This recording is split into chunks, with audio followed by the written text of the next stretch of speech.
ردا على اليمني اللي ما هو عاجبه قرار توطين الاتصالات ونظام الكفالة في السعودية. أولا، هذه قرارات داخلية، من حق السعودية اتخاذ أي قرار متى ما تشاء وكيف ما تشاء وتطبقه على من تشاء، واللي ما هو عاجبه بلده أولى به، ومن ظلم فليتقدم بمظلمته بما يثبت لشرع الله ويأخذ حقه. ومن أكل حرام بالنسبة للكفلاء فحرام في بطنه وفي بطن عياله، والله سبحانه وتعالى اللي بيحاسبه، لا لها علاقة لا في الدقون ولا في المساويك زي ما تفضل حضرتك.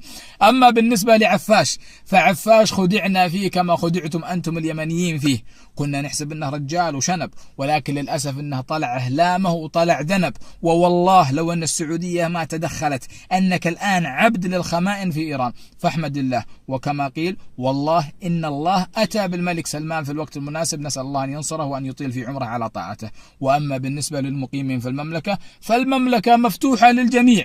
أنت عارف أنه آخر إحصائية عدد المقيمين في مدينتين بس في السعودية، جدة والجبيل، يفوق عدد المواطنين. السعودية تضم أكثر من 200 جنسية، كلهم يعاملون سواسية، إلا أنه في بعض التسهيلات لإخواننا اليمنيين والسوريين والفلسطينيين نظرا لظروف الحرب عندهم، نسأل الله أن يرفع عنهم وأن يلطف بإخواننا المسلمين المستضعفين فيهم.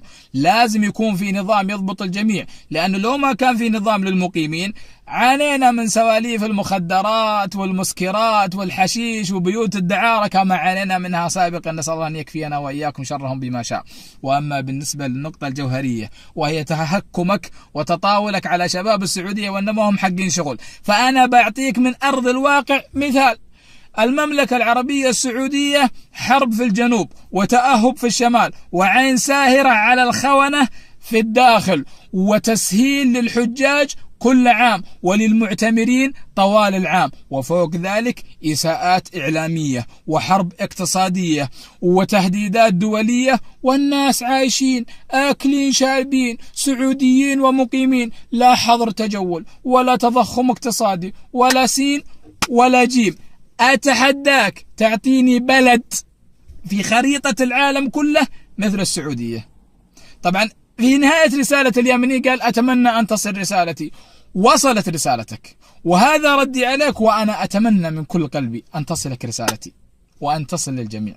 أسأل الله العظيم رب العرش الكريم أن يعز الإسلام والمسلمين وأن يذل المشركين الكافرين المعتدين، وعلى رأسهم الروافض الكفرة القتلة.